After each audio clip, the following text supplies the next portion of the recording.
Dear students, welcome to the classes of Ray Academy.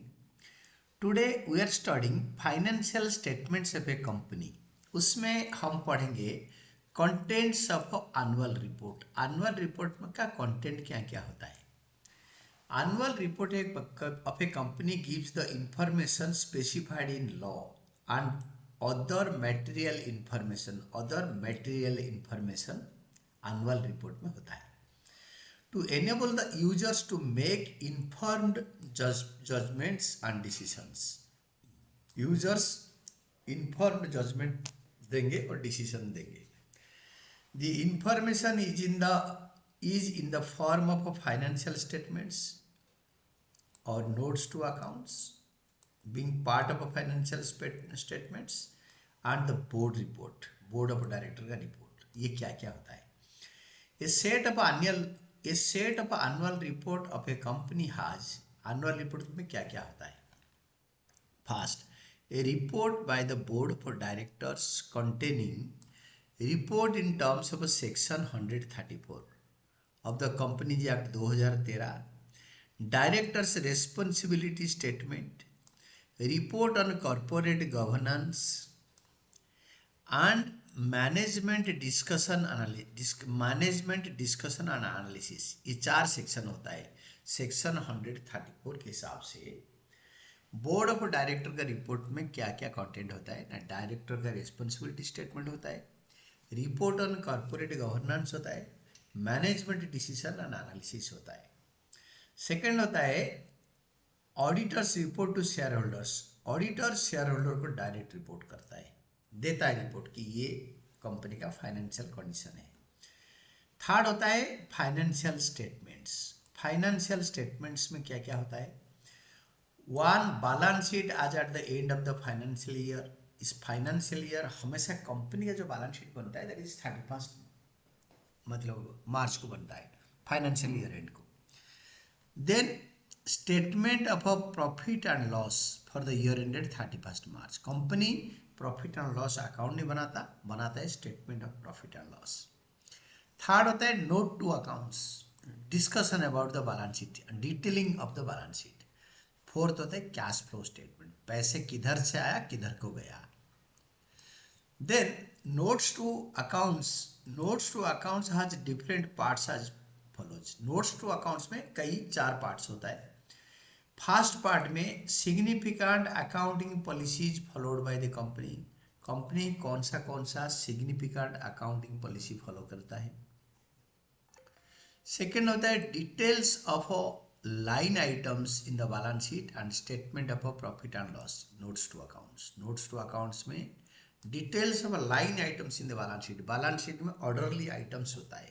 पहले होता है शेयर होल्डर्स फंड्स, देन होता है long term loans like this. Then इसको बोलते हैं line items and statement of profit and loss का भी डिटेलिंग होता है नोट्स टू अकाउंट्स में. थर्ड होता है explanatory notes explaining significant transactions and events. Balance sheet के नीचे एक्सप्लेनेटरी नोट होता है जिसमें सिग्निफिकेंट ट्रांजैक्शन, कोई मोटी ट्रांजैक्शन है, छोटी ट्रांजैक्शन है और कोई सिग्निफिकेंट इवेंट है, उसके बारे में डिस्क्रिप्शन होता है. Fourth one is the additional information required to be disclosed in terms of Part 3 of the Schedule 3 of the Companies Act 2013. Part 1 नहीं, this is very important. Part 3 में कोई significant additional information होगा जिसको disclose करना जरूरत है. Part 3 के हिसाब से वो भी होगा. Then report by the Board of Directors. Board of Directors का क्या रिपोर्ट होता है? The Companies Act 2013 requires companies to hold a meeting of its shareholders every year called annual general meeting. Company act 2013 requirement के हिसाब से कहता है कि हर साल शेयर होल्डर्स के साथ बोर्ड ऑफ डायरेक्टर्स एक मीटिंग करे. इस मीटिंग का नाम होगा annual general meeting, AGM. It is convened to adopt, consider and approve the board of directors, the board report. Board का जो रिपोर्ट होता है बैलेंस शीट को अप्रूव करने के लिए, statement of profit and loss account को अप्रूव करने के लिए एंड कैश फ्लो स्टेटमेंट. ये चारों को अप्रूव करने के लिए एक एनुअल जनरल मीटिंग कन्वेन होता है। इसमें डायरेक्टर्स कन्वेन करते हैं, शेयर होल्डर भी ज्वाइन करते हैं उसमें, और उसमें ये सब अडॉप्ट किया जाता है। इट डिक्लार्स, ये एनुअल जनरल मीटिंग में डिक्लेयर करते हैं and approves the dividend in annual general meeting to be paid to shareholders of the company. Company का शेयर होल्डर को डिविडेंड कैसे दिया जाएगा वो भी इसी बोर्ड मीटिंग में पास होता है, अप्रूव होता है। The contents of the board report are specified in the companies act. However, additional information that is considered appropriate by the board of directors may be given. और कुछ एडिशनल इन्फॉर्मेशन कुछ चाहिए board of director को देने के लिए, कोई explanation, कुछ एक्सपांशन ऑफ द बिजनेस, कुछ कॉन्ट्रैक्शन ऑफ द बिजनेस, कुछ प्रोडक्शन लाइन नया जोड़ना है, कुछ और नया प्लांट खोलना है, वो भी इस मीटिंग में डिस्कस कर सकते हैं। Auditor's report to the shareholders. Auditor का जो रिपोर्ट है शेयर होल्डर के लिए क्या होता है।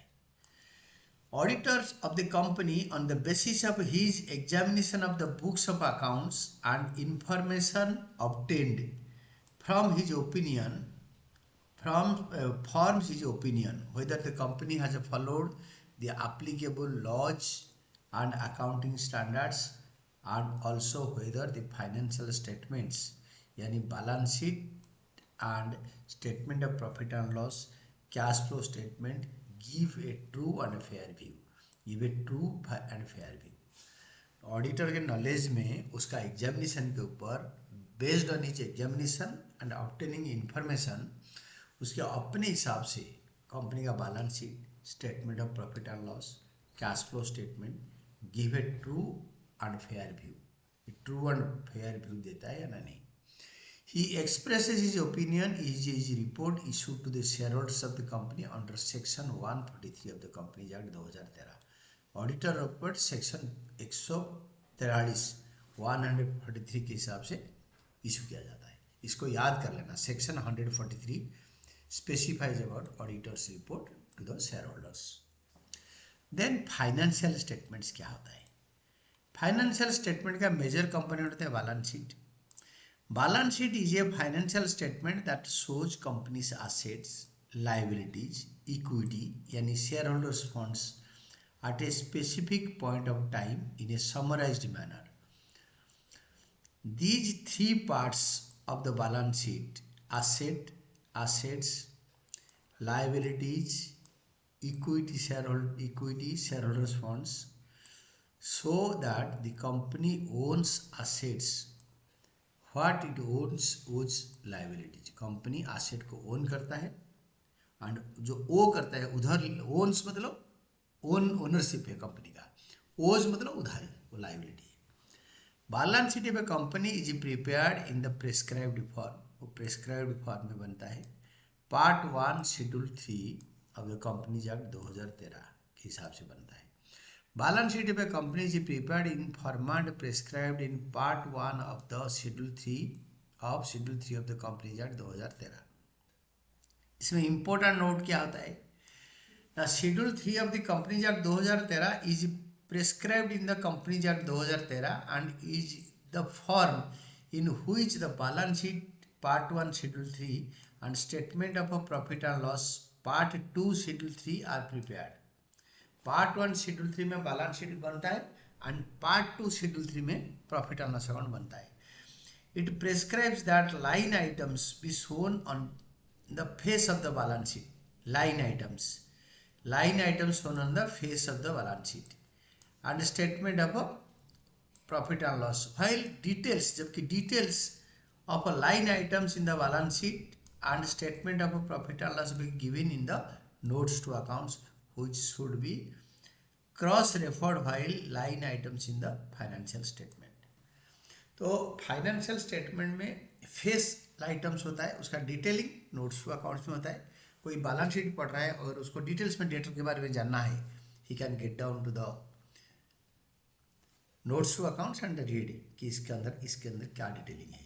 For example, share capital shall be shown at one amount in the balance sheet and details of share capital, equity share capital कितना है, प्रीफरेंस शेयर कैपिटल कितना है, लाइक ऑथराइज्ड शेयर कैपिटल कितना है, इशूड शेयर कैपिटल कितना है, subscribed capital कितना है, shall be given in the notes to accounts on share capital. वो शेयर कैपिटल में नोट्स टू अकाउंट्स में डिटेल्स में बताया हुआ।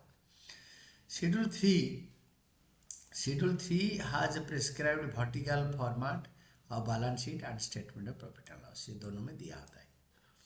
Then format of a balance sheet का फॉर्मेट क्या है?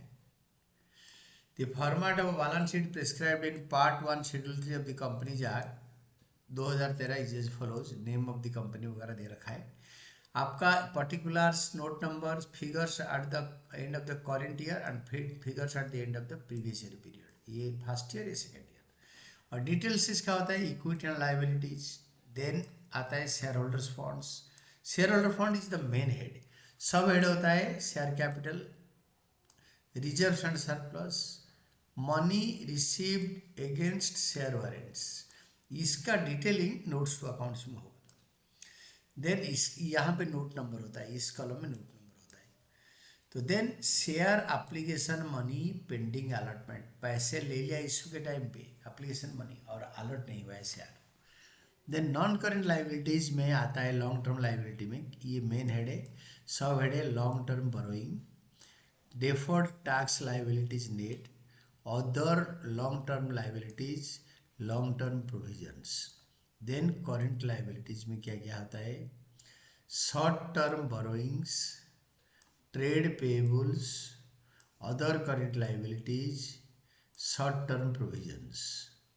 then total कर देते हैं। और asset side में non current assets,